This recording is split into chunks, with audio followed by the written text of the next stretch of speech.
So hello guys, welcome to EduTap and welcome to this video. I hope based on the study plan that I provided you in last class, you have started your preparation for NABARD grade A examination. But guys, you might be giving your 100% in preparation. There are few big mistakes, actually 5 big mistakes that if you make can cost you your chance in NABARD. So what we will do in this video, first of all, we will learn about this mistake. Then we will learn from these mistakes and most importantly, how we can avoid these mistakes that we will learn.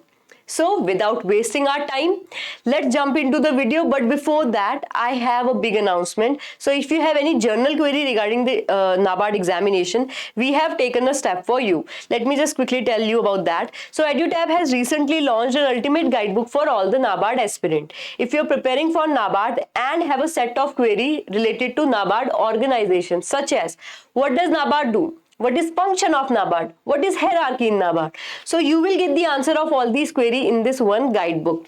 Now let's say you know about the NABARD organization, but you have query related to the NABARD examination. Like how many phases are there? What subject you will have to prepare? उन subjects की cut-off कितनी जाती है?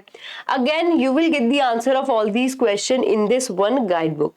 So what you will have to do to download this guidebook, that will not only help you in understanding the exam, but also will give you 6-step strategy as well as definite sources.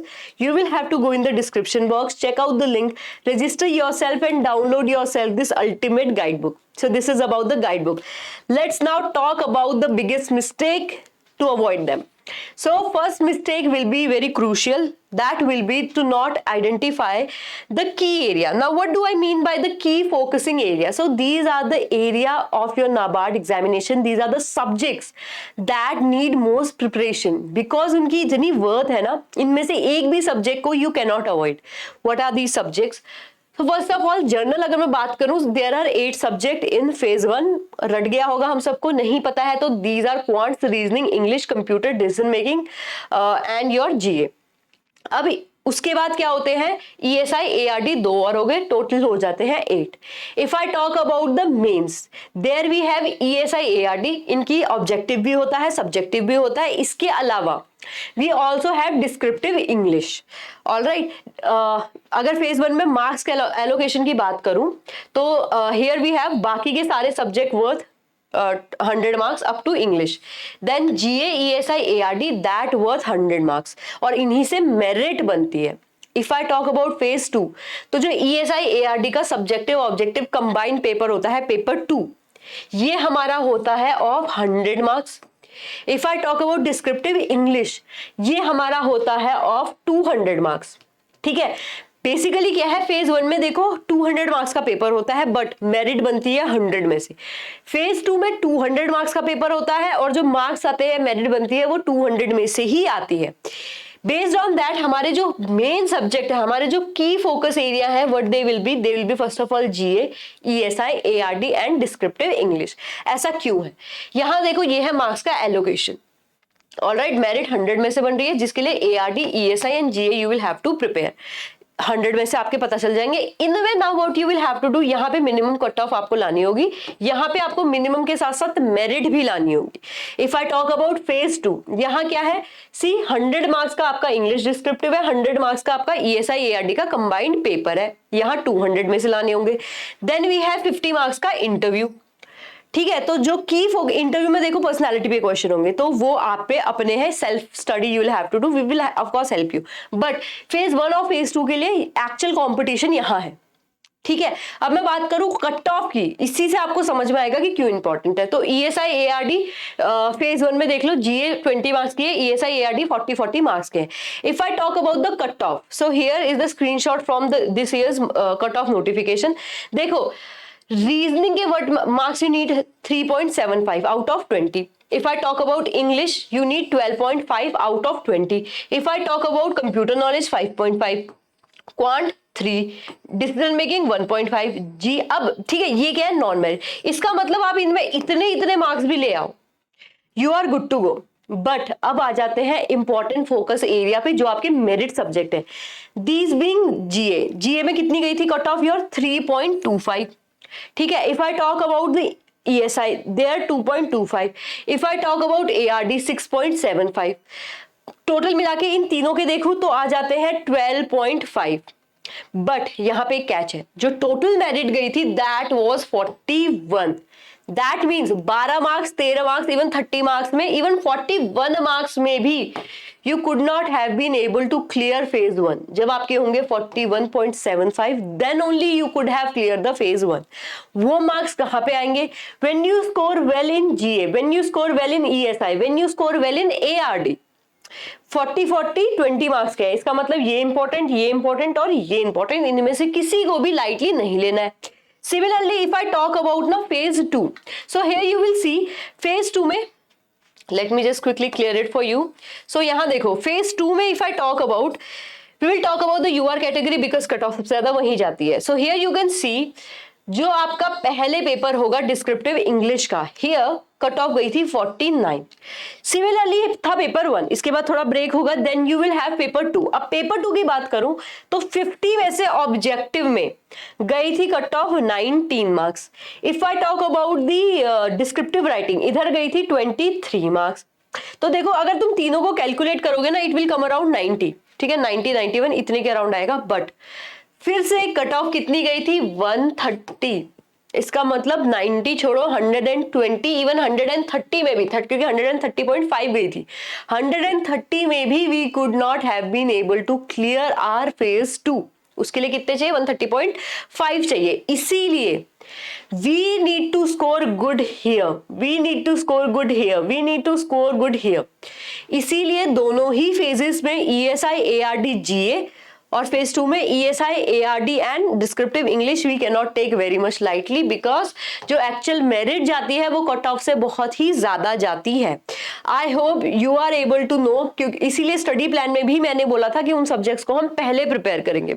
Alright, now if I talk about the second mistake that we can make, it is again related to the subject ARD. I have told you कि बहुत important होता है.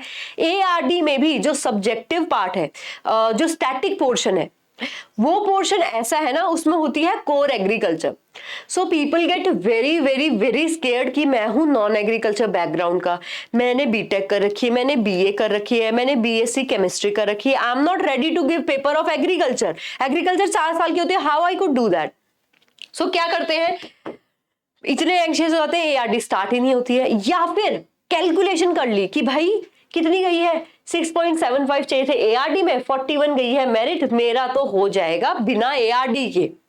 कुछ over confident हो जाते हैं, कुछ under confident हो जाते हैं. But let me tell you guys, ARD phase 1 में तुमने देख लिया कट ऑफ कितनी गई, फेज 2 में कितने तुमने देख लिया कितनी कट ऑफ गई. डू यू रियली थिंक कि ARD स्टैटिक छोड़ के, क्योंकि करंट देखो ऐसा है, ESI में करंट का के मार्क्स ज्यादा होते हैं, GA में पूरी करंट है, ARD करंट का वेटेज कम है, तो ARD स्टैटिक बहुत ज्यादा इंपॉर्टेंट हो जाती है. You can not be confident कि मैं अगर GA पूरी भी कर लूंगा क्वेश्चन उससे आएगा, but ARD static if you do will serve you good.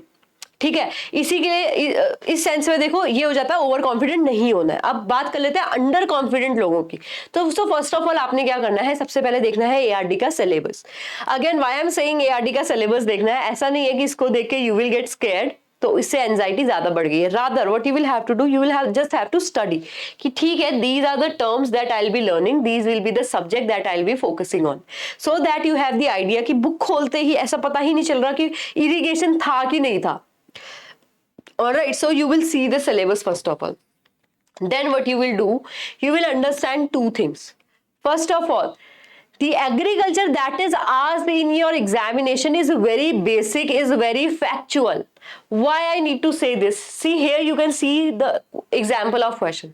Basically what they ask you the definition. That is why while you are preparing ARD static, this is very important that you have a clear understanding of the concept. Then क्या होते हैं, देखो book खोलते ही तुम्हें ना जो चीज important लगे, ठीक है, वो अंदर से वाइब आती है कि okay this is a definition of sustainable agriculture, this is important. Paper में हर साल सस्टेनेबल एग्रीकल्चर पे क्वेश्चंस आर देयर, या तो ऑर्गेनिक फार्मिंग या sustainable agriculture. So these are the thing ना, you will on your own you will feel कि this is important और वही क्वेश्चन आते हैं. That kind of agriculture is there. The second help I can do for you is these are the important chapters. In chapters में से around तो आपका 70 to 80% syllabus जो ARD स्टैटिक का होगा टोटल वो आता है. ARD स्टैटिक का सिलेबस खुद कितना होता है देखो, out of 40 question that we get in phase 1, if I talk about ARD static तो यहाँ क्वेश्चन आते हैं ऑलमोस्ट मैक्सिमम 30 तो रहता है कि एवरेज आ ही जाते हैं. इसके अलावा कभी दिन अच्छा रहा तो 34 तक के क्वेश्चन भी वी हैव सीन. 2022 में गया था 34. तो क्या होता है, अच्छा खासा वेटेज है. That is why I said कि इसको लाइटली नहीं ले सकते हैं. And these are the chapter वो इस 30-40 का भी 70-80% ले जाते हैं. That is why I said कि no matter how anxious you are, just fear it, you know, win over your fear. And इन चैप्टर्स को तो कर ही लो. अगेन अगर इन चैप्टर्स में भी शॉर्टकट चाहिए, I can not help you with that. इन चैप्टर को you will have to do very carefully, you will have to do in a little depth. इनको चैप्टर से क्वेश्चन आएंगे. अब इन चैप्टर्स में पढ़ना क्या है, again you have the syllabus. If I talk about let's say animal husbandry, so this part you will have to read. पूरी एनिमल हस्बेंड्री नहीं पढ़ने बैठ जानी. The topic that has been mentioned here only that you will have to do. Similarly for fisheries you can see, similarly for forestry you can see. Forestry से objective question हर साल आ रहा है. ठीक है, so this will be your strategy. Now if I talk about the next mistake that will be to blindly cover the current affair. I know I have told you GA में current affair आती है, ESI में current affair है, ARD में current affair है. ठीक है, ESI की करंट अफेयर बहुत ही इंपॉर्टेंट है दोनों फेजेस के लिए. GA इंपॉर्टेंट है फेज 1 के लिए, ARD करंट अफेयर थोड़ा सा फेज 1 थोड़ा सा फेज 2 दोनों के लिए इंपॉर्टेंट है. So what people start doing, blindly covering the current affair. आज से लेकर 2018, 2019, इवन 2014 तक की स्कीम्स की जा रही है. जो भी स्कीम एक्टिव है सब कर दे रहे हो. अंधा सिलेबस फॉलो हो रहा है, करंट अफेयर का सिलेबस फॉलो हो रहा है. But the problem is, see guys, current affair ऐसा सब्जेक्ट है ना, it's a kind of ocean, you know. No matter how much you try you can not cover whole ocean. इसी तरीके से no matter how much you try you cannot cover whole current affair, because let's say current affair आज से तुमने कर दिया, let's say 2014 से लेकर अभी तक के करंट अफेयर कर दिए. Tomorrow will be another day, then the day after new news will come, उसके बाद न्यू न्यूज आएंगी. तो इसमें क्या होता है, current affair keep increasing. And if you focus solely on current affair, na, you will not be able to focus on the static part. I have just told you ARD का static कितना important होता है. So when will you get time to cover ARD static? When you have a clear strategy about the ARD, not ARD, sorry, current affair. So giving the current affair strategy, let me clarify what you can learn from this mistake and how you can avoid it. First of all, blind coverage नहीं करना है. That is the basic learning. How we can avoid that? See, you will have to look into the PYQ and you will have to break it down. If I talk about in year 2022, we have seen paper था September में, early September के first week में paper था. Here you can see before April कितने आ रखे हैं, only 10 current affairs were there. In if I talk about the ESI current affair. ESI ही क्यों पिक किया है मैंने, GA देखो पूरी करंट अफेयर होने वाली है, उसको पिक करने का कोई फायदा नहीं है. ARD में आई हैव टोल्ड यू 2022 में वेटेज बहुत ही कम था, तो तुम लाइट लेने लग जाओगे. तो ESI करंट ऐसा था जिसका अच्छा खासा वेटेज था, अराउंड 37 क्वेश्चन वर देयर. ठीक है, 35 से 37 क्वेश्चन थे ऑफ ESI करंट.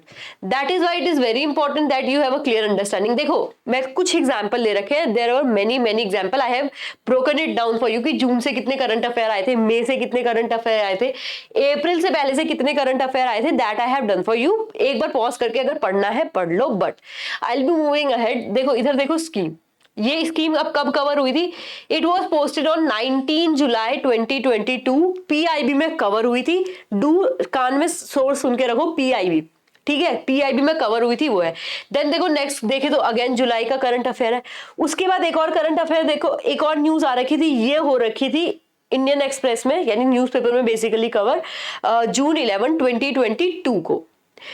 अब टाइमलाइन भी तुमने सुन ली होगी, सोर्सेज भी तुमने सुन लिए होंगे. इससे हमें क्लियरली आइडिया मिलता है करंट अफेयर जो कवर करने हैं. देखो बेसिकली फर्स्ट वीक में था सितंबर के. So either what you can do, अगस्त से अप्रैल यानी 5 मंथ का ले सकते हो, या फिर सितंबर से अप्रैल 6 मंथ के करंट अफेयर कवर कर सकते हो.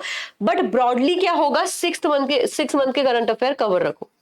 ठीक है, एग्जाम की डेट से फेज 1 फेज 2 दोनों के लिए ही. फेज 2 की डेट अगर दिसंबर में है तो पहले 6 महीने की करंट अफेयर दिसंबर से कवर करो, उसके बाद you can move ahead to 3 month. बहुत ज्यादा टाइम है, सब कर लिया है फुल टाइम प्रिपरेशन में, और उसके बाद you can go for 3 extra month, after doing 9 month you can go for 6 extra month. Time नहीं है तो अवॉइड करो, बट 6 मंथ्स ही ऐसे हैं that you have to do. इसमें अगेन जैसे एआरडी के चैप्टर इंपॉर्टेंट है, यहाँ 6 महीने की करंट अफेयर बहुत इंपॉर्टेंट है। और लेकिन अब इसमें भी क्या होता है ना, सम पीपल मेक मिस्टेक, अब वही हमारी नेक्स्ट मिस्टेक होने वाला है, that is to jump source to source. अभी क्या लगता है, सबसे पहले बुक अच्छी लगती है कि भाई सब कर लेंगे, स्टार्टिंग में है हमारे पास 6 महीने हैं, we start opening book and पूरी रिपोर्ट पढ़ने लग जाते हैं। अब उसी बुक को कवर करने में क्या होता है, it take a lot of time, क्योंकि बुक्स यूजुअली प्रिपरेशन, नाबार्ड की प्रिपरेशन के पर्पस से बनी ही नहीं है, वो बन रखी है एमएससी जो बच्चा उसमें कर रहा है, ग्रेजुएशन जो बच्चे, पोस्ट ग्रेजुएशन, डॉक्टरेट कर रहे हैं। उसके बाद क्या होता है, लगता नहीं बुक ज्यादा है तो क्या करने लग जाते हैं, पीडीएफ डाउनलोड कर लेते हैं, वीडियोस देखना शुरू कर देते हैं। बट अब वीडियोस वीकली आ रही हैं, अब उसमें भी प्रॉब्लम होने लगी है, लो भाई क्रैश कोर्स खरीद लेते हैं 15 दिन पहले, जो होगा देख लिया जाएगा। वो क्रैश कोर्स कंप्लीट नहीं होता एंड एग्जाम आ जाता है, उसके बाद we think oh no, strategy गलत थी। Although you might be studying these report like 12 hour per day, you might very well be doing it, but तुम ये देखो दो चीजें हैं, how much you will be able to retain here, पूरी book retain नहीं रहने वाली। ऑलराइट, दूसरा बाकी सब्जेक्ट्स का क्या है, लेट्स से एआरडी स्टैटिक के लिए I have pick the ICAR की हैंडबुक, पूरी कवर कर ली, okay I have a lot of knowledge, but बाकी वहां फिशरीज है, वहां एनिमल हस्बेंड्री है, वहां हॉर्टिकल्चर है, सिर्फ एआरडी स्टैटिक में वहां हॉर्टिकल्चर है, एग्रीकल्चर इंजीनियरिंग है, फॉरेस्ट्री है, व्हाट अबाउट दीज, सिर्फ एक सब्जेक्ट में। देन ईएसआई का स्टैटिक है, ईएसआई का करंट है, I have GA, I have descriptive English, हो सकता है मेरी क्यूआरई वीक हो, so that also I have to focus on. So that is why you might be studying 12 hours per day, but your brain might not be able to retain the information that you are gathering, or you might not be able to give due weightage or due time to the other subject. That is why I would say be very careful, especially when you are fresher. Freshers को sources के लिए बहुत serious रहना, और sources से ही you will get the seriousness. ठीक है, अगर कोर्स है तुम्हारे पास तो उसको अच्छे से पढ़ो, अच्छे से स्टडी करो, कोई भी कोर्स है उसको अच्छे से वेटेज लेके अच्छे से प्रिपेयर करो, थोड़ी सी मेंटरशिप लेनी है ले लो, बट सेल्फ स्टडी कर रहे हो तो उसमें क्या है। सो आई नो कि ये प्रॉब्लम क्यों आती है, तो इस प्रॉब्लम का सबसे बड़ा कॉज है कि बुक्स बहुत ज्यादा है। तो ये सिर्फ एग्रीकल्चर की बुक है भाई, एग्रीकल्चर स्टैटिक इंपॉर्टेंट है, देन ये है नॉन मेरिट सब्जेक्ट की बुक, बट इसके अलावा वी ऑल्सो हैव ईएसआई, इसके अलावा we also have current affair. अब ये देखने में ही इतना हौच पौच, इतना ज्यादा लग रहा है, so I know it is very hard to prepare these sources, so I can break it down for you if you are self studying for NABARD. So in that case, what you will have to do, first of all, let's focus on the PYQ and syllabus. So these will be basically the most important keys. These will be your रामबाण, ठीक है, that will provide you. These will be your संजीवनी बूटी even. सबसे पहले PYQs को थोड़ा सा study करो, सिलेबस को थोड़ा सा देखो। आई हैव टोल्ड यू कि एआरडी में फिशरीज का एग्जांपल लेके how you could have seen the syllabus, तो वो करना है। उसके बाद अब आ जाते हैं बुक्स पे, सॉरी करंट अफेयर पे। बुक्स का तो वी नो कि जो बुक होंगी एक और बार मैं बता दूंगी, बट करंट अफेयर क्योंकि वेटेज बहुत ज्यादा है, एग्जांपल हमने देख लिए। यहाँ क्या करना है आपको, देखो सबसे पहले जो आपकी कोर सोर्सेज होंगे वो केवल 2 ही होंगे, पीआईबी एंड योर न्यूज़पेपर। इसके अलावा थोड़े से सब्जेक्ट में चेंज हो जाएंगे, बट बेसिक ये कॉमन रहेंगे सब में। अब करंट अफेयर की बात करें, वी ऑल नो कि 3 कंपोनेंट होते हैं, कौन से, we have government scheme, we have reports, we have current development that happen in either ESI, ARD और इन जीए। अब इसमें भी what you will have to do, एक एक कंपोनेंट से देख लेते हैं। So if I talk about the government scheme, first of all या तो गवर्नमेंट स्कीम मेंशन्ड होगी पीआईबी में, हो सकता है मैंने बता दिया था करंट अफेयर कब तक के करने हैं, 6 मंथ के। That does not mean, again guys highlight करके बोल रही हूँ, दैट डजंट मीन कि केवल जो लास्ट 6 मंथ में स्कीम्स आई हैं, रिलीज हुई है, दैट आर इंपॉर्टेंट, बट जो पास्ट 6 मंथ्स में आपकी स्कीम न्यूज में रह रखी है।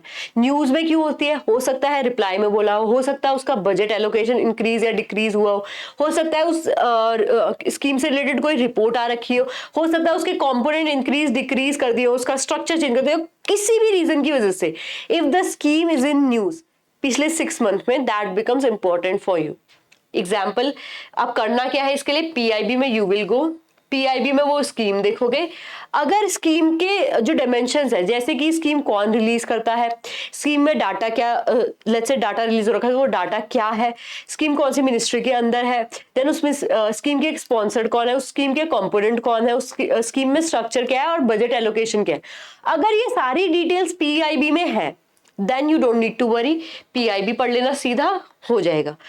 अगर वो नहीं है, सिमिलरली फॉर न्यूज़पेपर, ठीक है, स्कीम दोनों में से मेंशन हो रखी है, अगर वो नहीं है उसमें क्या करना है, you will have to visit the website of ministry. वहां यू विल सी, या तो न्यूज़लेटर में या कवरेज में, मंथली कवरेज, वीकली कवरेज में या नोटिस बोर्ड में, you will see the scheme. कौन सी वेबसाइट इंपॉर्टेंट हो जाती है, क्योंकि पीआईबी में भी ना बहुत सारी मिनिस्ट्रीज की वेबसाइट आती हैं और न्यूज आती है। सो आपके जो फोकस की मिनिस्ट्री होगी that will be ministry of agriculture and farmer welfare, then rural development, commerce, stats, finance, women and child development, Panchayati Raj, health and family welfare, then environment and education. ये आपकी मिनिस्ट्रीज इंपॉर्टेंट होगी। PIB में भी इन्हीं के under cover देखोगे, then इन्हीं ministry की वेबसाइट्स को यू विल विजिट। इसके अलावा क्या करना है, एक विकास पीडिया है, इसमें भी क्योंकि गवर्नमेंट ऑफ इंडिया की ही वेबसाइट है, इसमें भी स्कीम से related we get the information, तो उसको भी we will cover. Coming to the second component of report, again what you will do, see अगर रिपोर्ट रिलीज कर रखी है या तो गवर्नमेंट ने, या गवर्नमेंट के किसी थिंक टैंक ने, या फिर गवर्नमेंट की किसी एजेंसी ने, गवर्नमेंट के साथ मिलकर किसी एजेंसी ने, so that report you will C will be covered in PIB. अगर ऐसा नहीं है, रिपोर्ट किसी एक्सटर्नल सोर्स ने रिलीज कर रखा है, किसी यूएन बॉडी ने रिलीज कर रखा है, उस केस में यू विल सी कि न्यूज़पेपर में उसका अच्छा खासा कवरेज होगा। पर रिपोर्ट में अब पढ़ना क्या है, सी रिपोर्ट में अगर कोई इंडिया की रैंक दे रखी है, कोई ऐसा इंडेक्स दे रखा है जिसमें पासपोर्ट इंडेक्स है या फिर पॉवर्टी इंडेक्स है, हेल्थ से रिलेटेड है, फूड सिक्योरिटी से रिलेटेड इंडेक्सेस है, इन इंडेक्सेस में बस इंडिया की रैंक पढ़ लेना। अगर इंक्रीज डिक्रीज हो रखी है पिछले चार्ट से तो वो देख लेना, मोर देन एनफ। पूरा पढ़ने मत लग जाना, ठीक है, ये मिस्टेक मत करना। दूसरी चीज क्या होता है, जब हम रिपोर्ट की बात करें, we also talk about the annual reports. वो एनुअल रिपोर्ट्स कौन निकालता है, मिनिस्ट्रीज निकालती है, ठीक है, चाहे again agriculture, rural development, Panchayati, commerce, ये लोग निकालते। तो इसमें से एग्रीकल्चर की एनुअल रिपोर्ट जो आती है, फिशरीज एंड एनिमल हस्बेंड्री की रिपोर्ट जो आती है, रूरल डेवलपमेंट, कॉमर्स की क्या होता है, कॉमर्स से आई मीन जो एपिडा रिपोर्ट देती है एक्सपोर्ट की, ठीक है, वो आपके करंट अफेयर में भी काफी बार कवर हो जाती है। देन एम्पिडा देती है, कॉफी बोर्ड देते हैं, स्पाइस बोर्ड देते हैं, एपिडा टोटल टारगेट और टोटल अचीवमेंट बताती है, तो that kind of thing. Then stats, agriculture से रिलेटेड जो जनरल स्टैट होते हैं, पॉपुलेशन की वेलबींग से रिलेटेड जो जनरल स्टैट्स होते हैं वो। Then finance, that means economic survey वगैरह जो आता है, and family and health welfare, इनसे भी रिलेटेड जो हेल्थ से रिलेटेड जो हमारा डाटा आता है वो। तो ये आप कवर करोगे मिनिस्ट्रीज की वेबसाइट से। इसके अलावा वी ऑल्सो हैव नाबार्ड की report, although I can tell you कि इसकी कर लो उसकी कर लो, बट मोस्ट क्वेश्चन नाबार्ड से ही आते हैं, तो अभी नाबार्ड पे फोकस रखो। और ये रिपोर्ट कब आती है, एग्जाम के पास आती है, so keep an eye there कि ठीक है नाबार्ड की रिपोर्ट आ गई है, ये कहां से मिलेगी, वेबसाइट से मिलेगी। इसके अलावा क्या होते हैं, सेंसस होते हैं। सेंसस क्यों इंपॉर्टेंट है, क्योंकि देखो सेंसस एनुअल नहीं आते, हम बोलते हैं 6 महीने के करंट अफेयर इंपॉर्टेंट है, इसका ये मतलब नहीं कि सेंसस 2011 में आया था तो कम इंपॉर्टेंट हो गया। सेंसस से 2022 में भी क्वेश्चन आ रहे हैं, 2023 का एग्जाम दोगे मोस्ट प्रोबेबली क्वेश्चन 1 या 2 आएंगे, ठीक है। इस केस में क्या करते हैं, सेंसस हम लोग देख लेंगे, SECC data, agriculture census, life stock census and handloom census. ये क्वेश्चन वो है जो हम कवर कर लेंगे, ठीक है, चाहे हालांकि ये 6 मंथ ओल्ड नहीं है पर ये इंपॉर्टेंट है। इसके अलावा क्या होता है, यूनियन बजट एंड सर्वे अलग से क्यों लिखा है, क्योंकि इसमें हर साल क्वेश्चन आता है, रिलीज हो चुकी है, अभी जाके पढ़ सकते हो, कवर कर सकते हो। इसके बाद आते हैं करंट अफेयर में। करंट अफेयर के लिए अगेन 2 सोर्सेज रहने वाले हैं, पीआईबी एंड योर न्यूज़पेपर। अगर कोई गवर्नमेंट से रिलेटेड डेवलपमेंट है तो वो कवर हो जाएगी पीआईबी में। अगर कोई प्राइवेट प्लेयर से रिलेटेड या गवर्नमेंट प्राइवेट पार्टनरशिप पे है तो वो आपकी डेली न्यूज कवर कर देगा, ठीक है। कोई भी हिंदुस्तान टाइम्स का पेपर ले लो या फिर let's say the business standard is there, उसमें तो एग्रीकल्चर का कॉलम आता है, तो एडिटोरियल का पेपर पढ़ लो, कॉलम पढ़ लो, मोर देन गुड, ठीक है। इसके अलावा कृषि जागरण, ARD में जितने भी अपडेट्स हो रखे हैं, हिमाचल में कोई नई स्पीशीज डेवलप हो रखी है, किससे रिलेटेड ऑर्गेनाइजेशन ने कोई कुछ चीज रिलीज की है, तो वो सब कृषि जागरण एंड विकास पीडिया पे भी एग्रीकल्चर की एक डेडिकेटेड न्यूज का कॉलम होता है, दैट यू कैन सी। तो विकास पीडिया आपकी स्कीम के लिए भी इंपॉर्टेंट होने वाली है एंड करंट डेवलपमेंट। टाइम के लिए अगर मैं बात करूं, again here the 633 will remain very very very important and very true to its element. So 6 महीने में जितनी करंट अफेयर हो रखी है वो तो करनी है। उसके बाद 3 you can move ahead with, उसके बाद 9 मंथ, इसका मतलब कि कर सकते हो। बहुत टाइम है, again you can go for 3 but that is not much advised. All right, so this will be the basic strategy to cover your current affair component. If I talk about the static portion, this will be your book list. Okay, non-merit section के लिए, merit section के लिए, you can pause the video, take the screenshot if you want, but इसमें ये important नहीं है कि कितनी बुक कवर कर रहे हो। The important thing is you have covered the topics that has been mention in your syllabus. So सबसे पहले इसलिए मैंने बोला था सिलेबस इंपॉर्टेंट हो जाते हैं। You will check the syllabus out, then quantitative aptitude में देखो नॉन मेरिट सेक्शन है, तो जितने भी आपके नॉन मेरिट सेक्शन है, here you will have to keep one thing in mind, that time bound manner is very important. What does time bound manner mean? That means बहुत ज्यादा time लगा के अगर तुम क्वेश्चन सॉल्व कर रहे हो, लेट्स से 20 में से आपने रीजनिंग में सॉल्व कर दिए 19 क्वेश्चन, व्हाट विल हैपन?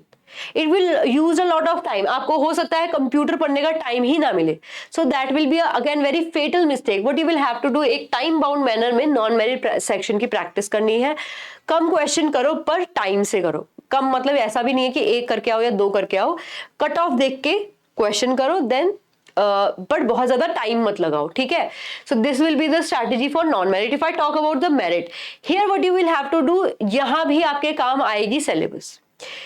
कोई भी बुक पढ़ रहे हो एग्रीकल्चर के लिए, एग्रीकल्चर इंजीनियरिंग के लिए, एनिमल हस्बेंड्री के लिए एंड फिशरीज के लिए, one thing you will have to keep in mind, पूरी book end to end cover मत कर देना। क्योंकि देखो वेटनरी होती है 5 साल की, फिशरीज होती है 4 साल की, एग्रीकल्चर होती है 4 साल की, एग्रीकल्चर इंजीनियरिंग होती है 4 साल की। You don't have that kind of time, ठीक है। You have 6 month. इनमें क्या करना है, बुक खोलना, इंडेक्स में जाना, चेक द सिलेबस आउट कि which topic has been mention in your syllabus, read only those topic, leave the rest of the book out from your preparation. अगर अपने इंटरेस्ट से पढ़ना चाहते हो that you can do, but उसको preparation में count मत करना जो 4 आवर की स्टडी कर रहे हो। Then similarly in ESI I have mentioned the basic sources, NCERT कर लो या फिर इंडियन इकोनॉमी कर लो, ऐसे ही सोशल इश्यूज के लिए आई हैव टोल्ड यू। इसमें भी you will have to be very careful what topic has been mentioned in your syllabus, that only you will have to cover. End to end book पढ़ना कोई आप लोग को फायदा नहीं करने वाली है। All right, so this will be the basic strategy how to cover your sources and how to avoid jumping from sources to sources before examination in preparation phase. I hope that is very clear. Let's move to the next question. Okay, there is one more thing. If you're not a big fan of books, book से नहीं करना है but course भी नहीं ले रहा है, in that case what you can do, you can very well follow our playlist. This is the playlist in our channel that you will have to, I just move out of the screen, इनको देख लो, इन playlist को follow करना शुरू कर दो। whatever video has been added there, study them thoroughly, that will help you, ठीक है। इनमें कंटेंट वगैरह you will get very well. Then the last mistake but not the least made mistake, और यही I think the most common mistake is this one. Even I get the call yesterday, the person was saying कि he is making this mistake, so I advised them how he can avoid this, but I would say आपके लिए अभी time है, if you're preparing, just preparing, ये mistake मत करना, that is not to prepare answer writing, integrated preparation नहीं करना phase 1 and phase 2 की। We know ESI ARD क्या है, same है। So while you are preparing ESI ARD for phase 1, start writing answer, phase 2 की तैयारी शुरू करो। Don't be like कि फोन में मैं नहीं लिख सकता हूँ, फोन में करो ही मत, buy a keyboard, start writing answer. Don't be like कि पहले phase 1 clear हो जाए, phase 1 clear हो जाएगा, then you will only get 1 month. You will not be able to improve your typing speed, your answer presentation, anything in that time.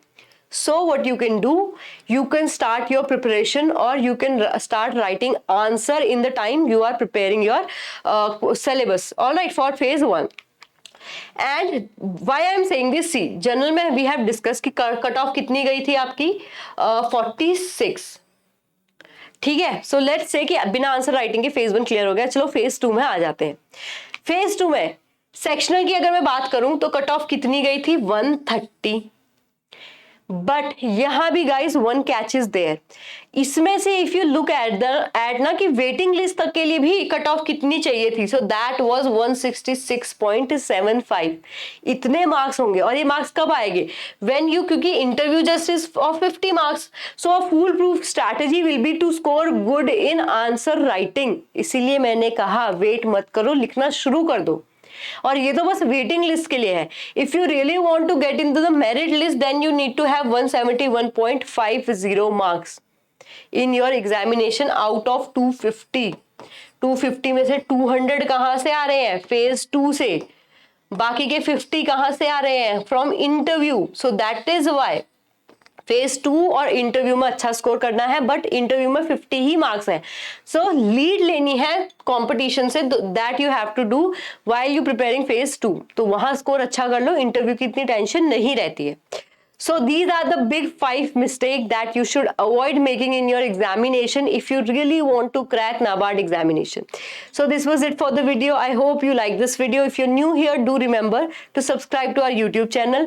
If the content I showed you na playlist mein, if you want the PDF of those content, what you can do, you can join our Telegram channel. That is it for the video. I hope you will have a nice day and good luck for your preparation.